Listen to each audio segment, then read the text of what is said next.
So fun fact, Ryerson is actually known for their smaller class sizes compared to other more prestigious universities like U of T.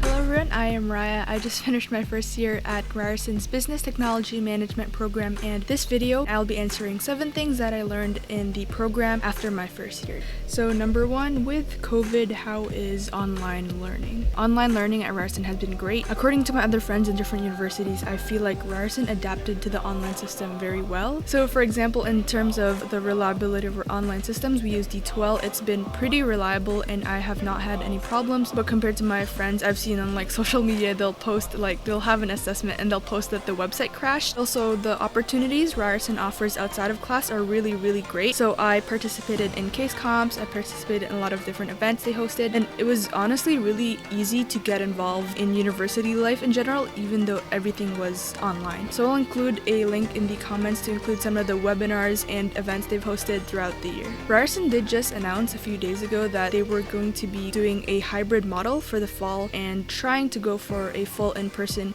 model this coming winter. So online learning, considering everything, the COVID and online stuff, Ryerson is a 10 out of 10. Number 2, are the teachers approachable if you have any questions? So fun fact, Ryerson is actually known for their smaller class sizes compared to other more prestigious universities like U of T. So in classes, most, if not all, teachers are really approachable and you can contact them usually via email and they'll get back to you within the week. And that's for usually smaller classes, but for bigger classes, they'll have TAs and you can usually contact the TAs and they'll answer your question for you.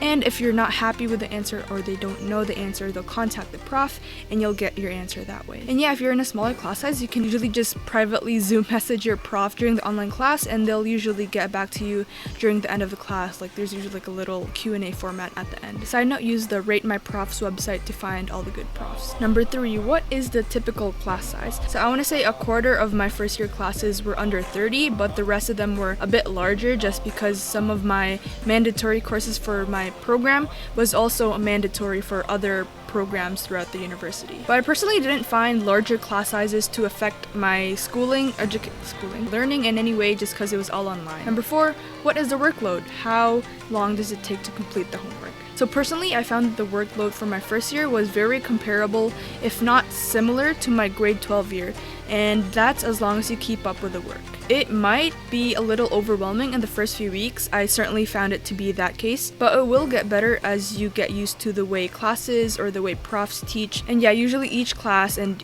different profs have different way of teaching and different way of assessing, and once you learn how they hold their classes, then usually you're good to go. Number 5, are tests based on the textbook? So yes, tests are based on textbook, and actually profs usually at the start of the semester or even before the start of class, they give out something called a syllabus, which is basically a course outline, and it outlines what chapter of the textbooks correspond to which week of class.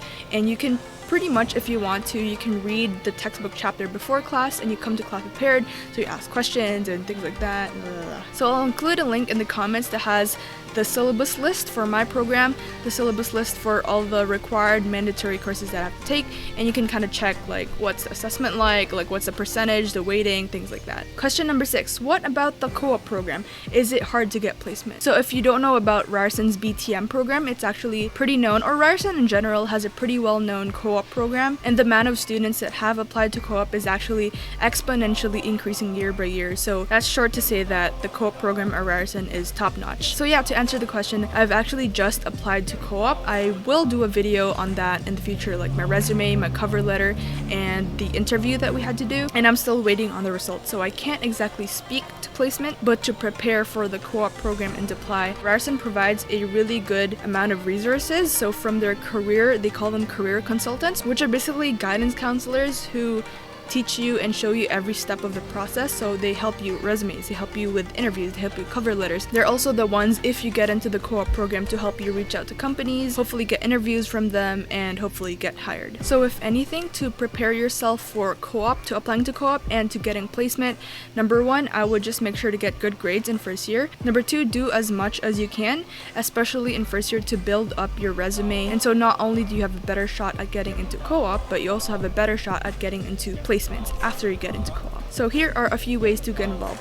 Number one, Ryerson's boot camps. If you're in Ryerson, they have a thing called boot camps, and they're basically crash courses of certain software, certain skills. Do those, and you get the badges. Put those on your LinkedIn, whatever. Put in your resume, and you'll be good. Number two, awards and scholarships. So Ryerson has an awards platform where you can actually check all the awards you're eligible for, and you can apply to those. And when you receive an award, that's something you can put into your resume, so that's good for you. Number three, case competitions. Ryerson hosts a lot of case competitions, and you can also join, other universities' case competitions. If you win one, that's really good. I hear that employers are really looking for students' involvement in case competitions, so if you win one, good. Number four, clubs and student groups. This is, in my opinion, more for second year though, because I feel like if you're in first year, you're still kind of getting a feel for the university, and you're trying out different clubs and student groups. So yeah, in your second year, make sure to join the clubs you're interested in, and I think those will be good for your resume as well.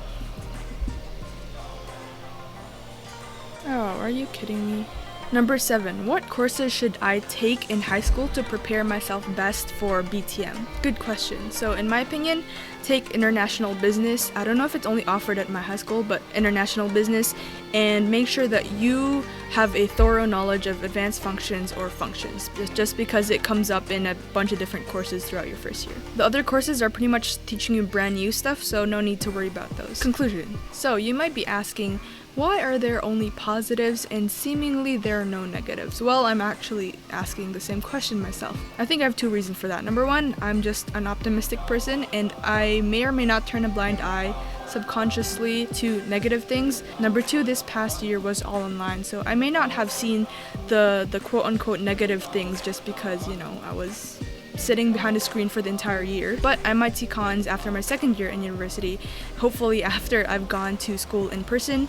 You will see that in my second year video, if any cons at all. But as of right now, Ryerson BTM, or Ryerson in general, is a 10 out of 10. I could not recommend it highly enough. So if you're going to BTM next year, or even business management, I hope I get to see you in some of my classes. That'd be pretty cool. With that said though, I hope this video helped you in some way. If you liked it, if you learned something from it, hopefully you do consider subscribing and liking the video. I'm Raya, and see you next time. Sweet. We use D2L. Oh, there's a bird. Guidance counselors who counsel